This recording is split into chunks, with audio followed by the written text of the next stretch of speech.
રામ બોલ્યા, હે પ્રભુ, બ્રહ્મના સ્વરૂપમાંથી આ જીવોની ઉત્પત્તિ કેમ થઈ? એ ઉત્પત્તિ કેટલા પ્રમાણવાળી છે અને કેવા પ્રકારની છે તે આપ વિસ્તારથી કહો.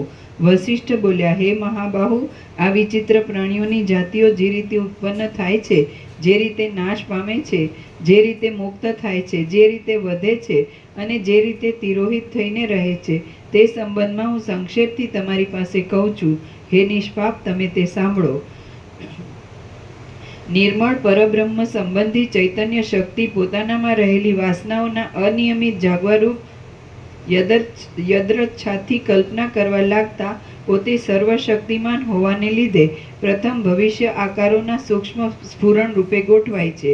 એ સૂક્ષ્મ સ્ફુરણ ચૈતન્ય શક્તિ ઘાટાપણાને પ્રાપ્ત થઈને પાછળથી કંઈક વધારે કલ્પના કરવા લાગે છે ત્યારે મન રૂપે ગોઠવાય છે અને તે મન જીવની ઉપાધિરૂપ કહેવાય છે. એ મન પોતાની બ્રહ્મપણારૂપ સ્થિતિને જાણે છોડી દેતું હોય એવું થઈને પોતાના સંકલ્પ માત્રથી જરાવારમાં આ ગંધર્વનગર પ્રાતઃકાળે ઝાકળમાં સૂર્યના કિરણોના સંપર્કથી દેખાતા હરચંદના હાટડા જેવા મિથ્યા દ્રશ્યને બનાવે છે. આ બનાવના આરંભમાં ચૈતન્ય સ્વયં પ્રકાશ હોવા છતાં પણ શૂન્ય જેવું પ્રતીત થાય છે અને તેવી આસ્થાવાળું રહીને જ અનુભવમાં આવતા જ એ જ આકાશ કહેવાય છે. મનરૂપ ચૈતન્ય પોતાની અંદર પોતે જ બનાવેલા એ આકાશમાં બ્રહ્માનો સંકલ્પ કરીને પોતાને બ્રહ્મા થયેલું દેખે છે અને તે બ્રહ્મા દક્ષ આદિ પ્રજાપતિઓ સહિત જગતની કલ્પના કરે છે. હે રામ, 14 લોકમાં રહેનારા અનેક થોડું ઊંચું કરો માઇક, ઊંચું, થોડું મોં ઊંચું રહેશે ને માઇક નીચું રહેશે એટલે. હે રામ, 14 લોકમાં રહેનારા અનેક પ્રાણીઓના કોલાહલોથી ગુગવતી આ સૃષ્ટિ એ રીતે મનની જ બનાવેલી છે.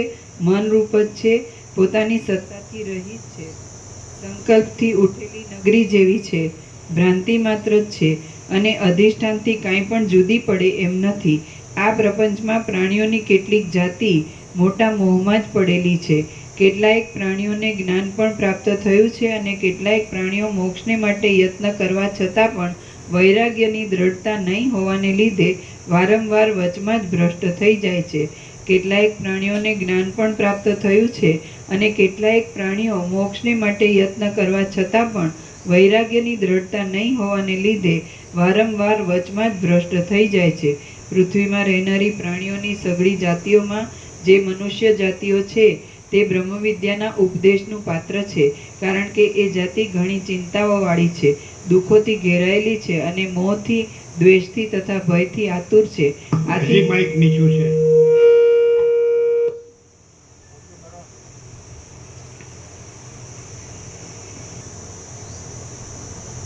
આમ વયું ગયું, આમ વયું ગયું.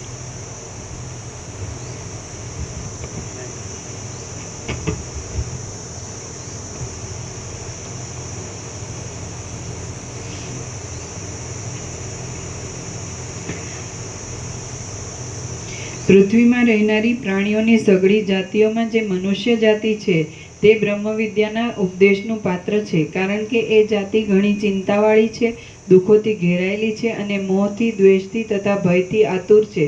આથી તેને વૈરાગ્ય ઉત્પન્ન થવાનો સંભવ છે. એ મનુષ્ય જાતિમાં તમોગુણવાળા મનુષ્યો તો ઉપદેશને પાત્ર જ નથી. એટલા માટે તેમના નિરૂપણને છોડી દઈને રજોગુણવાળા તથા સત્વગુણવાળા મનુષ્યોનું આગળ જતા નિરૂપણ કરીશ. વળી જે પરબ્રહ્મ આદિથી, અંતથી તથા ભ્રાંતિથી રહિત છે, સર્વવ્યાપક છે અને નિર્દોષ છે, તે જે રીતે જીવરૂપ થયું છે તે પ્રકારે પણ ત્યાં જ કહીશ.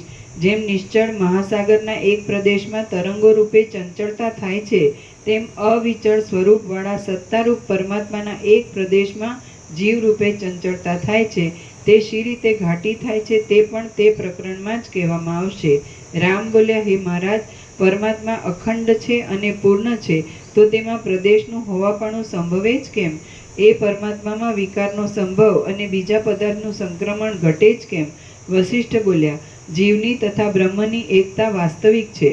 તે વિષયમાં શિષ્યોની બુદ્ધિને વ્યુત્પન્ન કરવા માટે આ એક પ્રદેશમાં ચલન થવા આદિ વ્યવહાર શાસ્ત્રમાં કલ્પેલો છે, એટલે વાસ્તવિક રીતે કશો વિરોધ છે જ નહીં. જગત બ્રહ્મરૂપી નિમિત્તથી થયું છે અને બ્રહ્મરૂપ ઉપાદાનથી થયું છે ઇત્યાદિ વચનોની રચના શાસ્ત્રના વ્યવહારને માટે જ છે, પણ વાસ્તવિક નથી. વિકારીપણું, અવયવીપણું, દિશાઓ તથા એક પ્રદેશ ઇત્યાદિ પ્રકારો પ્રત્યક્ષ દેખવામાં આવે છે, તો પણ તેઓ આત્મ સ્વરૂપમાં સંભવતા જ નથી. પરમાત્મામાં ચૈતન્યના પ્રકાશ વિના બીજી કોઈ કલ્પના છે જ નહીં અને થશે પણ નહીં. આમ છે ત્યારે કાર્ય શબ્દનો અર્થ અને બીજી પણ વ્યવહાર સંબંધી વાતો તથા કલ્પનાઓ તેમાં ક્યાંથી જ આવે? અહીં જે કલ્પના, જે શબ્દ, જે અર્થ અને જે વાક્યો છે તે સઘળા બ્રહ્મથી થયેલા છે અને બ્રહ્મમય જ છે. માટે બ્રહ્મથી વ્યતિરિક્ત, શૂન્ય અથવા ભિન્ન છે જ નહીં એમ સમજવું. જેમ અગ્નિથી ઉત્પન્ન થયેલો અગ્નિ અગ્નિ જ છે, તેમ જે પદાર્થ જેથી ઉત્પન્ન થયો હોય તે જ હોય છે. આ ઉત્પન્ન કરનાર છે અને આ ઉત્પન્ન થયેલો છે તે બધું તો કેવળ ભેદની કલ્પના કરીને જ કહેવામાં આવે છે. જગતમાં અમુક પદાર્થમાંથી ઉત્પન્ન થયો છે એમ જે વ્યવહાર ચાલે છે તે તો એક પદાર્થમાં પોતાના અનેક રૂપો બનાવવાની જે ક્રિયાશક્તિ છે તેનો જ એક જાતનો ચમત્કાર છે. માટે જે એક પદાર્થ છે તે જ ઉત્પન્ન કરનાર અને ઉત્પન્ન થયેલો એમ બે પ્રકારે ભાસે છે. આ પદાર્થ જુદો છે અને એ પદાર્થ જુદો છે એ રીતનો નામરૂપના વ્યવહારરૂપ શ્રમ તો કેવળ બોલવા માત્રમાં જ છે, પણ પરમાત્મામાં નથી. જો પરમાત્મામાં એ ભેદ હોય તો પરમાત્માનું અખંડપણું તૂટી જાય છે. મન ક્રિયાશક્તિથી ઉત્પન્ન થયું છે અને એ મનની શક્તિથી નામોના વ્યવહાર ચાલે છે અને નામોના વ્યવહારમાં દ્રઢ અભ્યાસ થવાથી જ બીજો જોઈતો વ્યવહાર નિષ્પન્ન થાય છે. જેમ અગ્નિની એક શિખામાંથી બીજી શિખા ઉત્પન્ન થઈ એમ બોલવું એ એક જાતની બોલવાની જ વિચિત્રતા છે, પણ તેના અર્થમાં કાંઈ સત્યતા નથી.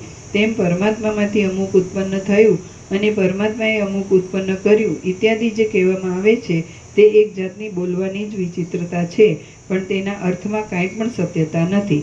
પરમાત્મામાં જન્ય અને જનકની ઉક્તિઓ સંભવતી જ નથી. પરમાત્મા એક જ છે અને પૂર્ણ છે. માટે કયા પદાર્થને ઉત્પન્ન કરે ને કેમ ઉત્પન્ન કરે? એકમાંથી બીજાની અને બીજામાંથી ત્રીજાની ઉત્પત્તિ થવાનું કહેવું એ એક જાતનો વાણીનો સ્વભાવ જ છે. પણ તેમ કહેવાથી મૂળ તત્વમાં કાંઈ ભેદ કે સંખ્યા આદિ પ્રાપ્ત કરી શકાય નહીં. સમુદ્રમાં જોવામાં આવતા કલ્લોલો જેમ સમુદ્ર છે, તેમ પરબ્રહ્મમાં જે નામરૂપો જોવામાં આવે છે તે બ્રહ્મ છે એમ વિદ્વાનોએ નિશ્ચય કર્યો છે. જીવ બ્રહ્મ છે, મન બ્રહ્મ છે, બુદ્ધિની વૃત્તિઓ બ્રહ્મ છે, સઘળા પદાર્થો બ્રહ્મ છે, તે પદાર્થોના નામો બ્રહ્મ છે, ઈશ્વર બ્રહ્મ છે અને અહંકાર તથા પાંચ ભૂત આદિ તત્વો પણ બ્રહ્મ છે. આ સઘળું જગત બ્રહ્મ છે અને તે છતાં જેમ દોરડી સર્પ બ્રહ્મથી ન્યારી છે તેમ બ્રહ્મ જગતથી ન્યારું છે. જેમ દોરડી સર્પ બ્રહ્મથી ન્યારી છે તેમ બ્રહ્મ જગતથી ન્યારું છે. વાસ્તવિક રીતે તો આ જગત છે જ નહીં, પણ જે કાંઈ છે તે સઘળું બ્રહ્મ જ છે. પરમાત્મામાં આ પદાર્થ અન્ય છે અને આ પદાર્થ અન્ય છે એવી રીતના વિભાગોની કલ્પના કરીને બોલવું એ એક જાતની અજ્ઞાનરૂપ ભ્રાંતિથી જ છે. વાસ્તવિક રીતે જોતા એ બોલવામાં શી સત્યતા છે? જેમ અગ્નિમાંથી શિખા થાય છે તેમ બ્રહ્મમાંથી આ જગત થયું છે. તો જેમ અગ્નિમાં અને શિખામાં ભેદ નથી તેમ બ્રહ્મમાં અને જગતમાં ભેદ નથી. તે છતાં જે ભિન્ન ભિન્ન પદાર્થોની કલ્પના થઈ છે તે સઘળી મનની ચપળતાથી જ થઈ છે. બ્રહ્મ નિત્ય સિદ્ધ છે અને કૂટસ્થ છે, તેમાં કોઈ પ્રકારનો ભેદ સિદ્ધ થતો જ નથી. જે વાત પિત્તાદિક દોષથી ચંદ્રમાં બેપણાનું જ્ઞાન થાય છે અને તે જ્ઞાનથી બે ચંદ્ર છે એમ કહેવામાં આવે છે એ મિથ્યા જ છે. તેમ અજ્ઞાનરૂપ દોષથી આત્મામાં પદાર્થોના ભેદનું જ્ઞાન થાય છે અને તે જ્ઞાનથી પદાર્થો જુદા જુદા છે એમ કહેવામાં આવે છે. એ સઘળું મિથ્યા જ છે. જેમ દ્રષ્ટિના દોષવાળાઓને એક ચંદ્ર જ બે રૂપે પ્રતીત થાય છે, તેમ અજ્ઞાનના દોષવાળાઓને બ્રહ્મ જ દ્વૈત રૂપે પ્રતીત થાય છે. બ્રહ્મ સ્વરૂપ સર્વરૂપ છે, સર્વવ્યાપક છે અને અંત વગરનું છે. તેથી જુદું કાંઈ પણ સંભવતું નથી. બ્રહ્મથી જે ઉત્પન્ન થયેલું માનવામાં આવે છે તે પણ બ્રહ્મ જ છે. બ્રહ્મ તત્વ વિના બીજું કાંઈ પણ હોવું સંભવતું નથી. જે કાંઈ આ જગત છે તે સઘળું બ્રહ્મ જ છે એમ સમજવું એ જ વાસ્તવિક છે. હે મહાબુદ્ધિમાન રામચંદ્ર, ઘણો ખરો આવા પ્રકારનો સિદ્ધાંત જ્યારે તમારી બુદ્ધિમાં લાગુ થશે ત્યારે જ તમારી પાસે સિદ્ધાંત સંબંધી અનેક રહસ્યો કહેવામાં આવશે. જગતમાં માયા આદિ કોઈ પણ પદાર્થો બ્રહ્મથી ભિન્ન ઉત્પન્ન થયા નથી, તો પણ જ્યારે તમને તે વિષયનું અજ્ઞાન મળશે ત્યારે સઘળા રહસ્યો સંપૂર્ણ રીતે તમારા જાણવામાં આવશે.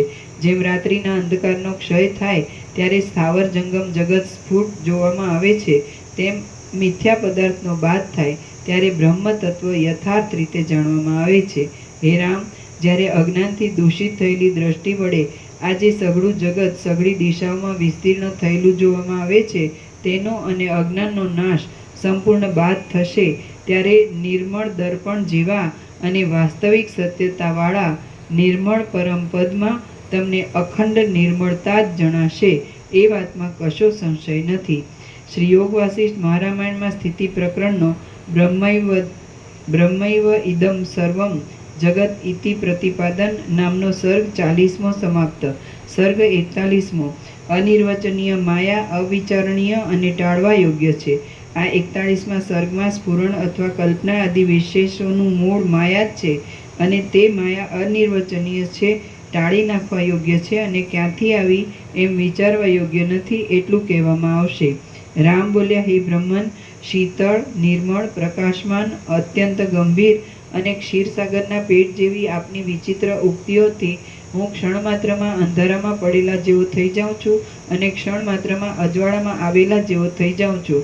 જેમ ચોમાસામાં વાદળાઓ આમ તેમ ફરવાથી દિવસ જરાવારમાં અંધારાવાળો અને જરાવારમાં પ્રકાશવાળો થઈ જાય છે, તેમ હું પણ આપના વચનોના અભિપ્રાયને કંઈક સમજું છું ત્યારે પ્રકાશવાળો થઈ જાઉં છું અને તે વચનોમાં પરસ્પર વિરોધ આવવાને લીધે સંશયમાં પડી જાઉં છું ત્યારે અંધારાવાળો થઈ જાઉં છું. પરમાત્મા અનંત છે, કોઈ પ્રમાણોના માપમાં આવે એમ નથી, પૂર્ણ છે, એક છે. એમને પ્રસાદ લેવો તો લઈ લે, તમારે પ્રસાદ લેવો તો લઈ લો, એને આપી દો પ્રસાદ, જે જોવે લઈ લો, જાઓ. હજી સૂર્ય છે, સૂર્યનારાયણ ભગવાન છે, સૂર્યાસ્ત તો થયો નથી. જેને જેને લેવાનું હોય લઈ જજો. ચાલો. પરમાત્મા અનંત છે, કોઈ પ્રમાણોના માપમાં આવે એમ નથી, પૂર્ણ છે, એક છે, સર્વદા સ્વયં પ્રકાશ છે અને તેનો પરમાર્થ પ્રકાશ કદી પણ બંધ પડે નહીં એવો છે. તેમાં માપમાં આવે એવા આ જગતની કલ્પનારૂપ વિકાર કેમ આવ્યો એ સંશયમાં હજી હું ગૂંચવાયા કરું છું. વશિષ્ઠ બોલ્યા, હે રામ, આ જે તમને વ્યામોહ થાય છે તે મારા વાક્યોમાં દોષ હોવાથી થતો નથી, પણ મારા વાક્યોનું તાત્પર્ય નહીં સમજવારૂપ તમારા દોષથી જ થાય છે. મારા સઘળા વાક્યો યથાર્થ છે, મુખ્ય વિષય આદિના દોષવાળા પણ નથી, મુખ્ય વિષયના સંબંધ વગરના નથી અને આગળ પાછળના વિરોધવાળા પણ નથી. જ્યારે તમારા જ્ઞાનચક્ષુ નિર્મળ થશે અને બોધનો ઉદય વિસ્તીર્ણ થશે ત્યારે તમે સ્વસ્થપણાથી મારા વાક્યો તથા મારા વિચારો બીજાઓના વાક્યોથી તથા વિચારોથી કેટલા પ્રબળ છે એ સંપૂર્ણ રીતે જાણશો. બ્રહ્મના એક દેશમાં માયા છે અને તે માયાથી બ્રહ્મમાં આ જગત થયું છે ઇત્યાદિ મારા વાક્યોનો સંદર્ભ સાંભળી તમે ભ્રાંતિમાં પડી જાઓ છો, પણ ભ્રાંતિમાં પડો નહીં, કારણ કે શિષ્યને ખરા શાસ્ત્રાર્થની સમજણના માર્ગે ચડાવવા સારું કેટલીક એવી કલ્પિત વાતો પણ કરવી પડે છે. કલ્પિત વાતો અકલ્પિત સાચો પદાર્થ જણાવવામાં ઉપાયરૂપ થાય છે, એટલા માટે પ્રક્રિયામાં એવી કેટલીક કલ્પિત વાતોની ગરબડ ચલાવવી પડે છે. જ્યારે તમે સત્ય તથા અત્યંત નિર્મળ પરબ્રહ્મને જાણશો ત્યારે તમને માયાની તથા જગતની કાંઈ પણ ગરબડ સ્વરૂપમાં પ્રતીત થશે નહીં. માયા તથા જગત અવિદ્યમાન છતાં પણ હજી સુધી તમારા મનમાં ઘૂમ્યા કરે છે, તો એ ટાળી નાખી તમારા મનમાં સાચી સમજણ ઠસાવવા માટે માયાનું અને જગતનું સ્વરૂપ કહેવાની જરૂર છે અને તેથી તે કહેવાને માટે જ મારે આ પ્રપંચ કરવો પડે છે. તમને બ્રહ્મમાં ભેદ હોવાની શંકા થાય છે, જ્યાં સુધી દ્વૈતનો અધ્યારોપ ન સમજાયો હોય ત્યાં સુધી તેનો અપવાદ સમજાતો નથી, તો અધ્યારોપ કરવાને માટે જ બ્રહ્મમાં માયા તથા જગત હોવા વિશેનો આ વાક્યરૂપ પ્રપંચ મેં ઉઠાવેલો છે.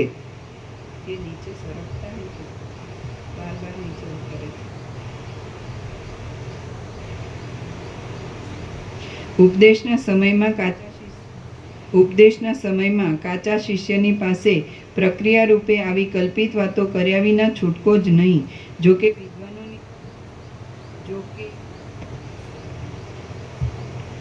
કે વિદ્વાનોની દ્રષ્ટિથી માયા કે જગત કાંઈ છે જ નહીં. આત્મામાં માયા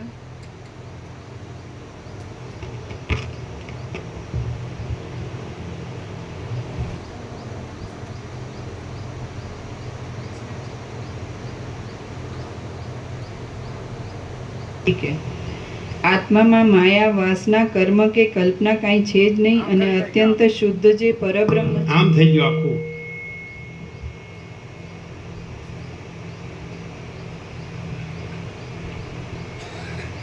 હજી થોડું આમ થાય.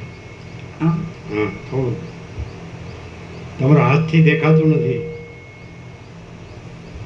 હા, જો જો આખું આમ કરી નાખે.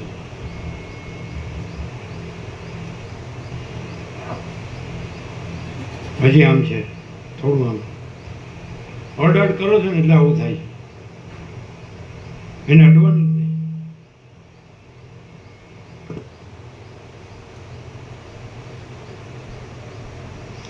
આત્મામાં માયા, વાસના, કર્મ કે કલ્પના કાંઈ છે જ નહીં અને અત્યંત શુદ્ધ જે પરબ્રહ્મ છે તે જ આ જગત છે. એ વાત વિચિત્ર રૂપવાળી ઘણી ઘણી યુક્તિઓથી સિદ્ધાંતના સમયમાં તમને વિસ્તારપૂર્વક કહેવાની છે. પણ હે નિષ્પાપ, હમણાં તો બ્રહ્મમાં માયા હોવાનો સ્વીકાર કરીને આગળ વાત ચલાવું છું. માયા અને માયાથી થયેલું જગત ખોટા છે, છતાં પણ પરસ્પરની સહાયતાથી તેઓ બહુ જામી ગયા છે. તેમને તોડવાનું તથા તોડવાના સાધનોમાં યત્ન કરવાનું હમણાં ચલાવેલી પ્રક્રિયા વિના બની શકે એમ નથી. હે રામ, પિશાચની સ્થિતિનું વર્ણન આપીએ ત્યારે જ પિશાચોનો અભાવ બાળકના મનમાં ઠસાવી શકાય છે. ખોટા પદાર્થોને નષ્ટ કરવામાં ખોટા ઉપાયની જ જરૂર છે. જેમ અસ્ત્રથી અસ્ત્ર શાંત થાય છે, મેલથી મેલ ધોવાય છે, ઝેરથી ઝેર ઉતરી જાય છે અને શત્રુથી શત્રુ હણાય છે, તેમ ખોટા સાધનોથી જ ખોટી માયા ટળે છે. હે રામ, જો કે કલ્પિત પ્રક્રિયારૂપ ઉપદેશ પણ એક જાતનું માયાનું સ્વરૂપ જ છે, તો પણ એ સ્વરૂપ એવું ઉત્તમ છે કે તે પોતાના નાશનો ઉદ્યમ કરાવવાની ઈચ્છાથી જ્ઞાનની માંગણી કરે છે અને તે જ્ઞાન સઘળા દોષોને હરે છે. હે રામ, આ જગતરૂપે અનુભવમાં આવતી માયા પોતાના નાશથી હર્ષ આપે એવી છે. આ માયાનો સ્વભાવ જાણી શકાતો નથી, કારણ કે સૂક્ષ્મ દ્રષ્ટિથી જોવા લાગીએ ત્યાં તરત જ એ જતી રહે છે.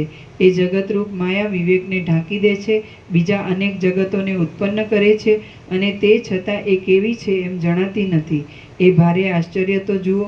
આ માયા પરીક્ષા ન કરીએ ત્યાં સુધી સ્ફુર્યા કરે છે, પરીક્ષા કરીએ કે તરત જ નષ્ટ થઈ જાય છે અને જાણી ન હોય ત્યાં સુધી સાચી રહીને મસ્તી કર્યા કરે છે. કાચીની જગ્યાએ સાચી.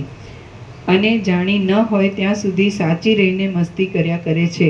અહો, સંસારના બંધનરૂપ આ માયા ખોટી હોવા છતાં પણ અત્યંત સાચી હોય એમ લાગે છે અને વળી આપણા જ્ઞાનને તોડી નાખે છે, માટે બહુ વિચિત્ર છે. આ સંસાર સંબંધી માયા જે અત્યંત ભેદ વગરના આત્મ સ્વરૂપમાં જીવ તથા દેહ આદિ ભારે ભેદને વિસ્તારી દે છે, એટલે ભેદને લીધે આત્મા પુરુષોત્તમ કહેવાય છે. જગતરૂપ ક્ષર પુરુષ તથા જીવરૂપ અક્ષર પુરુષ ન હોય તો આત્મા પુરુષોત્તમ જ કેમ કહેવાય? આ માયા વાસ્તવિક રીતે છે જ નહીં એવી ભાવનાને દ્રઢ કરી જ્યારે તમે તત્વવેત્તા થઈને સ્વરૂપને પ્રાપ્ત થશો ત્યારે જ આ મારા કહેવાનો આશય તમારા જાણવામાં આવશે. જ્યાં સુધી તમને પાકો બોધ થયો નથી ત્યાં સુધી તમે મારા વચન ઉપર જ વિશ્વાસ રાખીને માયા છે જ નહીં એવો ભારે તથા અવિચળ નિશ્ચય રાખો. આ જગતરૂપ જે મોટી કલ્પના નજરે આવે છે તે મિથ્યા જ છે અને તે કેવળ મનની જ લીલારૂપ છે. જે કાંઈ છે તે બ્રહ્મ જ છે એવો જેના મનમાં પરોક્ષ નિશ્ચય હોય તેને પણ મુક્તિની પ્રાપ્તિ થાય છે. આ દેહ આદિ બાહ્ય આકારો છે અને તેઓથી હું બંધાયો છું એવી જે ભાવના છે તે જ સર્વ જગતમાં સર્વ જીવોને બાંધવાની જાળરૂપ છે. આ જગત બ્રહ્મરૂપ જ છે અથવા આ જગત ખોટું જ છે એ બે નિશ્ચયોમાંથી એક નિશ્ચયને દ્રઢ રાખીને આસક્તિ રહિત થયેલો જે પુરુષ જગતને સ્વપ્ન જેવું અને ભ્રાંતિ માત્ર જ જાણે છે તે પુરુષ દુઃખમાં ડૂબી જતો નથી. આ મિથ્યાભૂત દેહ ઇન્દ્રિય આદિની ભાવનાઓમાં જેને અહમ બુદ્ધિ હોય છે તે પુરુષ વાસ્તવિક રીતે પોતે પરબ્રહ્મ છતાં પણ અવિદ્યામાં ગોથા ખાયા કરે છે. જેમ મહાસાગરના જળમાં રજના કણો છે જ નહીં તેમ વ્યાપક પરમાત્મામાં વિકારીપણું આદિ કોઈ દોષો છે જ નહીં. જગતના વિષયમાં જે નામોની તથા રૂપોની ભાવના જોવામાં આવે છે તે વ્યવહારને માટે જ કલ્પાયેલી છે, માટે આત્માથી જુદી નથી. જેમ તંતુઓ વગરના વસ્ત્રોની સ્થિતિ થતી નથી, તેમ નામરૂપોના કલ્પિત વ્યવહાર વિના ઉપદેશાત્મક શાસ્ત્રોની સ્થિતિ પણ થતી નથી. અવિદ્યામાં તણાતો જતો આત્મા આત્મજ્ઞાન વિના અનુભવમાં આવતો નથી, અને તે આત્મજ્ઞાન ઉપદેશાત્મક શાસ્ત્ર વિના મળતું નથી. હે રામ, આત્મ સ્વરૂપની પ્રાપ્તિ વિના અવિદ્યારૂપી નદીનો પાર આવતો નથી. તે અવિદ્યારૂપી નદીનો જે પાર છે તેને જ અક્ષય પદ કહેવામાં આવે છે. મલિન કરી દેનારી આ અવિદ્યા ગમે ત્યાંથી ઉત્પન્ન થઈ હોય તો પણ ઉત્પન્ન થઈને એવી સ્થિતિ પકડી છે કે તેણે આત્મ સ્વરૂપને ઢાંકી દીધું છે. હે રામ, તમે આ અવિદ્યા ક્યાંથી થઈ છે એવો વિચાર રાખો નહીં, પણ એ અવિદ્યાને હું કયા પ્રકારથી હણું એ જ વિચાર રાખો. હે રામ, આ અવિદ્યા ક્ષીણ થઈને અસ્ત પામી જશે ત્યારે એ ક્યાંથી થઈ હતી, શી રીતની હતી અને શી રીતે નષ્ટ થઈ, એ સઘળું સંપૂર્ણ રીતે તમારા જાણવામાં આવશે. આ અવિદ્યા વાસ્તવિક રીતે છે જ નહીં, અને આપણે સૂક્ષ્મ દ્રષ્ટિથી જોતા નથી ત્યાં સુધી તે પ્રતીત થાય છે. માટે એવી ખોટી અને ભ્રાંતિરૂપ અવિદ્યાને સાચી ગણીને તે કોના વંશની છે એમ જાણવાની કયા સમજુ પુરુષને ઈચ્છા થાય, અને તે ઈચ્છા શા કારણથી થાય? અવિદ્યાના માવતરની ચિંતા એ તો સ્વપ્નમાં દેખાયેલા પુરુષના માવતરની ચિંતા જેવી જ વૃથા છે. હમણાં તો એ અવિદ્યા ઉત્પન્ન થઈ છે, વિસ્તાર પામેલી છે, અને વિસ્તાર પામીને બહુ અડચણ કરે છે. એટલો જ નિશ્ચય કરીને બળાત્કારથી તેનો નાશ કરો, એટલે પછી તે શાથી ઉત્પન્ન થઈ હતી અને કેવી હતી ઇત્યાદિ તમારા જાણવામાં આવશે. ત્રૈલોક્યમાં મહાશૂર અને મહાપંડિત પુરુષો પણ કોઈ એવા નથી કે જેમને અવિદ્યાએ પરવશ ન કર્યા હોય. આથી હે રઘુવર, મહારોગના જેવા સ્વભાવવાળી એ અવિદ્યાનો નાશ કરવાનો જ યત્ન કરો. એટલે પછી એ અવિદ્યા તમને ફરીવાર જન્મ સંબંધી દુઃખોમાં નાખશે નહીં. અવિદ્યા સઘળી આપદાઓની મુખ્ય સખી છે, અજ્ઞાનરૂપી વૃક્ષની મંજરી રૂપ છે, અને અનર્થોના સમૂહોની માતા છે. એટલા માટે તેને જળમૂળમાંથી ઉખેડી નાખો. ભય, ખેદ, દુષ્ટ ચિંતાઓ તથા વિપત્તિઓને આપનારી તેમજ જ્ઞાનરૂપી ચક્ષુને મોહરૂપી મોટા પડળના અંકુર જેવી એ અવિદ્યા તમે બળપૂર્વક દૂર હટાવી દો અને સંસાર સમુદ્રના પારને પ્રાપ્ત થાઓ. શ્રી યોગ વાસિષ્ઠ મહારામાયણમાં સ્થિતિ પ્રકરણનો અવિદ્યા કથન નામનો સર્ગ 41મો સમાપ્ત. સર્ગ 42મો વાસનાના પ્રાબલ્યથી જીવોનો ઉતરવાનો ક્રમ. આ 42મા સર્ગમાં અનંત શક્તિવાળા પરબ્રહ્મમાંથી વાસનાઓના ઘાટાપણાના ક્રમથી જીવોનો ઉત્તરોત્તર ઉતરવાનો ક્રમ કહેવામાં આવશે.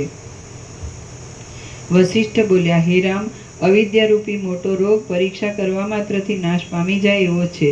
તે ખોટો હોવા છતાં પણ અતિ વૃદ્ધિ પામ્યો છે. તેનો હું પરીક્ષારૂપ ઔષધ કહું છું, તે તમે સાંભળો. હે રામ, મનના બળનો વિચાર કરાવવા માટે મેં પ્રથમ મનુષ્યોની રાજસ તથા સાત્વિક જાતિઓ કહેવાનું પણ સ્વીકાર્યું છે, તો તે પ્રસંગને લગતો જ આ પ્રસંગ છે. પરમ સુખ સ્વરૂપ જે બ્રહ્મ છે તે સર્વવ્યાપક છે, કલંકોથી રહિત છે, અપાર છે, જન્મ રહિત છે, પ્રકાશિત ચૈતન્ય રૂપ છે, અને ભ્રાંતિ રહિત છે.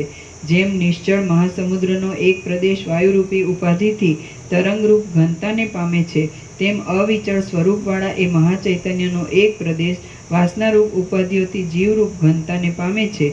જેમ સમુદ્રની અંદરનું ભરપૂર જળ એકાદ પ્રદેશમાં નિશ્ચળ રહે છે અને એકાદ પ્રદેશમાં ચલાયમાન થાય છે, તેમ સર્વશક્તિઓવાળું મહાચૈતન્ય સર્વદા નિશ્ચળ જ રહે છે અને કોઈ પ્રદેશમાં ચલાયમાન પણ થાય છે.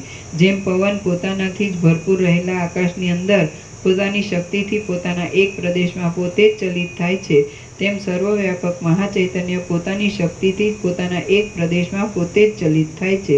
જેમ નિશ્ચળ દીવો પોતાની શિખાની ક્રિયારૂપ શક્તિને લીધે ઊંચા પ્રદેશમાં આવે છે, તેમ સઘળી શક્તિઓવાળું મહાચૈતન્ય પોતાની માયાશક્તિને લીધે એક પ્રદેશમાં જીવરૂપ થાય છે. જેમ સમુદ્ર તડકા આદિના સંબંધને લીધે ચળકતા પોતાના જળના એક જ પ્રદેશમાં ચંચળ જેવો જણાય છે, તેમ મહાચૈતન્ય વાસનાના સંબંધને લીધે સ્ફુરણ પામેલા પોતાના એક કલ્પિત પ્રદેશમાં જાણે જીવરૂપે ચલિત થયું હોય એમ જણાય છે. જેમ મહાસમુદ્રનો એક કલ્પિત ભાગ સૂર્યના કિરણોનો પ્રકાશ પડવાથી સુવર્ણમય જેવો જણાય છે, તેમ મહાચૈતન્યનો એક કલ્પિત ભાગ વાસનાઓના સંબંધને લીધે જીવરૂપ થયેલા જેવો જણાય છે. જેમ નિરાકાર આકાશમાં કોઈ સમયે બાળકને તે આકાશનો જ એક પ્રદેશ મોતીરૂપ થયેલો પ્રતીત થાય છે, તેમ નિર્વિકાર મહાચૈતન્યમાં પ્રાચીન વાસનાઓના ઉદ્બોધનને સમયે તે મહાચૈતન્યનો જ એક પ્રદેશ જીવરૂપ થયેલા જેવો ભાસે છે. જેમ મહાસમુદ્રમાં કાંઈક ક્ષોભ પામેલો તરંગરૂપ ભાગ મહાસમુદ્રમય જ છે, સ્વચ્છ છે અને મહાસમુદ્રમાં જ સ્ફુરે છે, તેમ મહાચૈતન્યમાં કાંઈક ક્ષોભ પામેલો જીવરૂપ ભાગ મહાચૈતન્યમય જ છે, સ્વચ્છ છે અને મહાચૈતન્યમાં જ સ્ફુરે છે. જેમ સોયના નાકામાં આવેલો સૂર્યનો પ્રકાશ મોટા વ્યાપક પ્રકાશથી અભિન્ન છતાં પણ નાકારૂપ ઉપાધિને લીધે ભિન્ન જેવો થઈને રહે છે, તેમ અવિદ્યારૂપી ઉપાધિમાં આવેલો મહાચૈતન્યનો એક ભાગરૂપી જીવ મહાચૈતન્યથી અભિન્ન છતાં પણ અવિદ્યારૂપ ઉપાધિને લીધે ભિન્ન જેવો થઈને રહે છે. એ મહાચૈતન્ય સર્વશક્તિઓવાળું હોવાને લીધે ક્ષણ માત્રમાં જીવ શક્તિ રૂપે સ્ફુરે છે અને જેમ ચંદ્રની કળા પોતાના સ્વભાવરૂપ શીતળપણાને જાગૃત કરે છે, તેમ મહાચૈતન્ય પોતાના સ્વભાવરૂપ જીવ શક્તિને જાગૃત પણ કરે છે. પરમાત્મામાંથી ઉદય પામેલી એ જીવરૂપ ચૈતન્ય શક્તિ પોતાની સખીઓ જેવી દેશ શક્તિ, કાળ શક્તિ અને ક્રિયાશક્તિને પણ પોતાની સાથે જ ખેંચે છે. દેશ શક્તિ, કાળ શક્તિ અને ક્રિયાશક્તિ એમનો પ્રાદુર્ભાવ પણ જીવ શક્તિની સાથે થાય છે. એ જીવ શક્તિ જીવ જો ખરા સ્વરૂપને જાણે તો હું આદિ અંતથી રહિત મહાચૈતન્યમાં જ રહેલી છું એમ સમજે, પરંતુ તે પોતાના ખરા સ્વરૂપને ભૂલી જઈ કલ્પિત સ્વભાવનું ગ્રહણ કરીને હું આટલા પરિમિત પ્રદેશમાં જ રહું છું અને તુચ્છ છું એમ માન્યા કરે છે. જીવ શક્તિ સાક્ષાત મહાચૈતન્ય રૂપ જ છે, છતાં તેણે જ્યારે એવી રીતે પોતાના રૂપને ઉપાધિથી પરિચ્છિન્ન માન્યું ત્યારે જ નામ, રૂપ, ઇષ્ટ અને અનિષ્ટ આદિ સઘળી મિથ્યા કલ્પનાઓ તેને લાગુ થઈ. વાસ્તવિક રીતે જોઈએ તો મહાચૈતન્યમાં જે કાંઈ કલ્પાયું છે તે સઘળું મહાચૈતન્ય રૂપ છે, કારણ કે મહાચૈતન્યથી કોઈના પણ ભિન્નપણાની કલ્પના કરવી એ ખોટી જ છે. મહાસાગરમાં અનંત લહરીઓ ઉઠે છે અને તેઓ મહાસમુદ્રથી ભિન્ન હોવી સંભવે જ નહીં. જેમ કડા અને બાજુબંધ આદિ આભૂષણો સુવર્ણથી ભિન્ન નહીં હોવા છતાં પણ નામરૂપાત્મક કલ્પનાને લીધે ભિન્ન માની લેવામાં આવે છે, તેમ જીવ તથા કાળ આદિ સઘળા પદાર્થો બ્રહ્મથી ભિન્ન નહીં હોવા છતાં પણ સ્વરૂપની ભૂલથી નામરૂપાત્મક કલ્પનાને લીધે ભિન્ન માની લેવામાં આવે છે, અર્થાત તે કલ્પિત છે. એક દીવામાંથી થયેલા બીજા દીવાઓની જે જુદાઈ છે તે વાટ, દિવેટ આદિ ઉપાધિઓના દેશની, કાળની તથા અવયવોની જુદાઈને લીધે જ છે, પણ અગ્નિરૂપ સ્વરૂપની જુદાઈથી નથી. તે જ પ્રમાણે જીવમાં બ્રહ્મથી જે જુદાઈ છે તે પણ ઉપાધિઓના સ્વભાવને લીધે જ છે, પણ સ્વરૂપની જુદાઈથી નથી. દેશ શક્તિ, કાળ શક્તિ અને ચલન શક્તિથી ઘેરાયેલી એ જીવ શક્તિ સંકલ્પોને અનુસરતા અનુસરતા બહુ જ હાંસીનું પાત્ર થઈ જાય છે. હે મહાબાહુ, દેશ, કાળ અને ક્રિયાઓથી ઘેરાયેલું અને કલ્પનાઓને લીધે પોતાના પરિચ્છિન્નપણાને માનતું જે ચૈતન્ય છે તે જ ક્ષેત્રજ્ઞ કહેવાય છે. ક્ષેત્ર એ શરીરનું નામ છે અને તે શરીરને તેની અંદરના તથા બહારના પદાર્થો સહિત તે ચૈતન્ય જાણે છે, એટલા માટે ક્ષેત્રજ્ઞ કહેવાય છે. એ ક્ષેત્રજ્ઞ જીવ જ હું છું એવી દ્રઢ કલ્પનાથી કલંકિત થઈને અહંકારપણાને પ્રાપ્ત થાય છે. એ અહંકાર નિશ્ચયાત્મક કલ્પનાઓથી કલંકિત થઈને નિર્ણય કરવા લાગે છે અને બુદ્ધિપણાને પ્રાપ્ત થાય છે. બુદ્ધિ સંકલ્પ વિષયોથી કલંકિત થઈને મનપણાને પ્રાપ્ત થાય છે. મન ગાઢ વિકલ્પો વાળું થઈને ધીરે ધીરે ઇન્દ્રિયપણાને પ્રાપ્ત થાય છે અને ઇન્દ્રિયો વિષયોની દ્રઢ લાલચોથી કલંકિત થઈને હાથ પગવાળા સ્થૂળ દેહપણાને પ્રાપ્ત થાય છે. સ્થૂળ દેહ જગતમાં જન્મે છે, જીવે છે અને જોવામાં આવે છે. આ રીતે વાસનાઓ રૂપી રજ્જુઓથી વીંટાયેલો જીવ દુઃખોના સમૂહથી ઘેરાઈને અનુક્રમે સ્થૂળ દેહપણાને પ્રાપ્ત થાય છે. જેમ અનુક્રમે પાકતા પાકતા પણ ફળની અવસ્થા બદલાઈ જાય છે પણ જાતિ બદલાતી નથી, તેમ વાસનાઓને લીધે આવી હલકી હલકી સ્થિતિઓ પ્રાપ્ત થવા છતાં પણ જીવની માત્ર દશા બદલાઈ જાય છે, પરંતુ તેથી નિર્વિકાર ચૈતન્યપણું બદલાઈ જતું નથી. આ રીતે જીવ અહંકારપણાને પામ્યો, અહંકાર બુદ્ધિપણાને પામ્યો અને બુદ્ધિ સંકલ્પોના સમૂહથી ગૂંથાયેલા મનપણાને પામી. સંકલ્પમય આકારવાળું એ મન સાચા ખોટા મનોરથોથી તુચ્છ વિષયોમાં આસક્ત થાય છે અને સંસ્કાર રૂપે સ્ત્રી, પુત્ર આદિના આકારોનું ગ્રહણ કર્યા કરે છે. જેમ ગાયો મદોન્મત્ત આખલાની પછવાડે તેને ખરાબ કરવાને માટે જ દોડે છે અને નદીઓ જેમ સમુદ્રની પછવાડે તેને મલિન કરવા માટે જ દોડે છે, તેમ ઈચ્છા આદિ શક્તિઓ મનને ખરાબ કરવાને માટે અને મલિન કરવાને માટે જ મનની પછવાડે દોડે છે. આ રીતે રાગ, દ્વેષ આદિ અનેક શક્તિઓથી વ્યાપ્ત થયેલું મન ઇન્દ્રિયો દ્વારા સ્થૂળ શરીરપણાને ધારણ કરે છે અને કોશેટાના કીડાની પેઠે હાથે કરીને બંધનને પ્રાપ્ત થાય છે. જેમ ખાવાની લાલચને લીધે મત્સ્યો હાથે કરીને જાળમાં જાળમાં બંધાય છે, તે જ પ્રમાણે પોતાના સંકલ્પોનું વારંવાર સ્મરણ કરવાને લીધે મન પણ ભૂંડે હાલે આ સંસારમાં બંધાઈને પરિતાપ પામે છે. હું ખરેખર બંધાઉં છું એમ માની એ મિથ્યા બંધનને સાચું માન્યા કરતું અને ધીરે ધીરે પોતાના બ્રહ્મપણાને છોડી દેતું એ મન પોતાની અંદરના જગતરૂપી જંગલમાં અનેક પ્રકારની ભ્રાંતિરૂપ રાક્ષસીને ઉત્પન્ન કરે છે. પોતે ધારેલા શબ્દ સ્પર્શાદિક વિષયરૂપી અગ્નિઓની રાગદ્વેષાદિક જ્વાળાઓની અંદર પડીને તે સાંકળથી બંધાયેલા સિંહની પેઠે અત્યંત પરવશ થાય છે. વાસનાઓને લીધે તે પોતામાં વિચિત્ર કાર્યોના કર્તાપણાનું સંપાદન કરે છે અને પોતાની ઈચ્છા માત્રથી રચાયેલી અનેક દશાઓમાં પડ્યા કરે છે. એ જ પદાર્થ શાસ્ત્રના કોઈ સ્થળમાં મન કહેવાય છે, કોઈ સ્થળમાં બુદ્ધિ કહેવાય છે, કોઈ સ્થળમાં જ્ઞાન કહેવાય છે, કોઈ સ્થળમાં ક્રિયા કહેવાય છે, કોઈ સ્થળમાં અહંકાર કહેવાય છે અને કોઈ સ્થળમાં લિંગ શરીર કહેવાય છે. કોઈ સ્થળમાં તે પ્રકૃતિ કહેવાય છે, કોઈ સ્થળમાં તે માયા કહેવાય છે, કોઈ સ્થળમાં તે મળ કહેવાય છે અને કોઈ સ્થળમાં તે કર્મ કહેવાય છે. તે કોઈ સ્થળમાં બંધ કહેવાય છે, કોઈ સ્થળમાં ચિત્ત કહેવાય છે, કોઈ સ્થળમાં અવિદ્યા કહેવાય છે અને કોઈ સ્થળમાં ઈચ્છા કહેવાય છે. હે રામ, તે જ આ મન આ રીતે સંસારમાં બંધાયેલું છે, દુઃખી છે, તૃષ્ણાથી તથા શોકથી ઘેરાયેલું છે અને રાગના વિસ્તીર્ણ સ્થળ રૂપ છે. તે સંસારની ભાવનાથી વૃદ્ધાવસ્થામાં મરણમાં તથા મોહમાં કૂટાયા કરે છે. સંકલ્પ વિકલ્પોથી વ્યાપ્ત છે અને અવિદ્યાના રંગથી રંગાયેલું છે.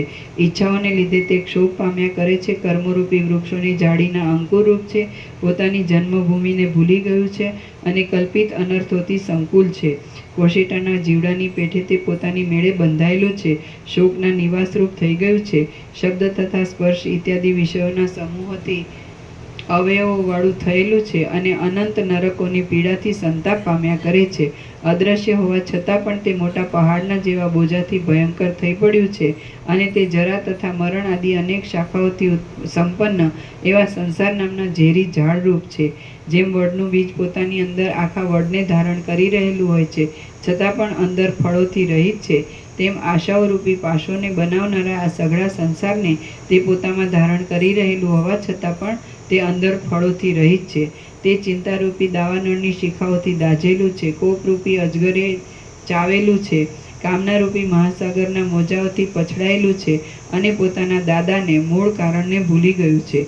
ટોળાથી વછૂટેલા હરણની પેઠે તે શોકથી બેભાન થઈ ગયું છે અને વિષયરૂપી અગ્નિની જ્વાળાઓથી તે પતંગિયાની પેઠે બળ્યા કરે છે. કપાઈ ગયેલા મૂળવાળા કમળની પેઠે તે બહુ જ ગ્લાનિ પામેલું છે. મૃત્યુએ તે દેહોમાંથી ખેંચીને વારંવાર બીજા દેહોમાં નાખવાને લીધે તેને દુઃખી કરી નાખેલું છે અને વારંવાર બીજા દેહોમાં અભિમાન કરવાની જરૂર પડવાને લીધે તે આકુળ વ્યાકુળ થયેલું છે. વિચિત્ર રૂપોથી મારી નાખવાને સજ્જ ઊભેલા વિષયરૂપી શત્રુઓ ઉપર વિશ્વાસ રાખીને તે તેમની મધ્યમાં રહેલું છે અને એવી દુઃખદાયી અનંત દશાઓમાં તે લોટ્યા કરે છે. સમુદ્રમાં પડેલા પક્ષીની જેમ તે ઘોર દુઃખમાં પડ્યું છે અને ગંધર્વનગરની પેઠે કેવળ શૂન્યતાવાળા જગતરૂપી જાળમાં બંધાઈને દુઃખ પામવા છતાં પણ તે તેના ઉપર અત્યંત સ્નેહ રાખ્યા કરે છે.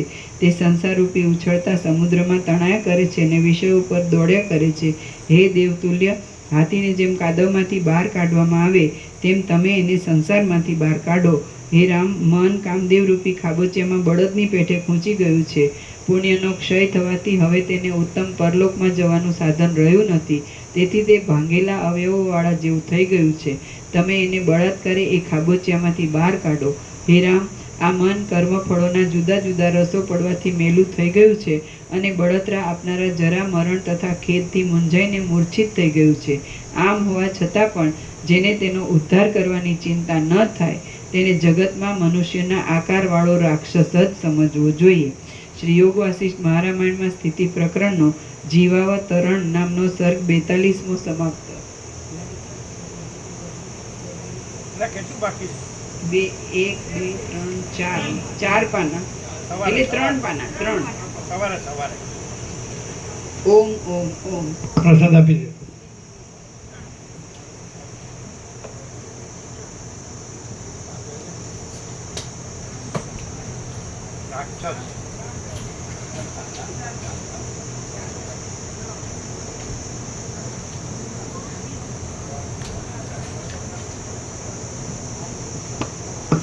રાક્ષસ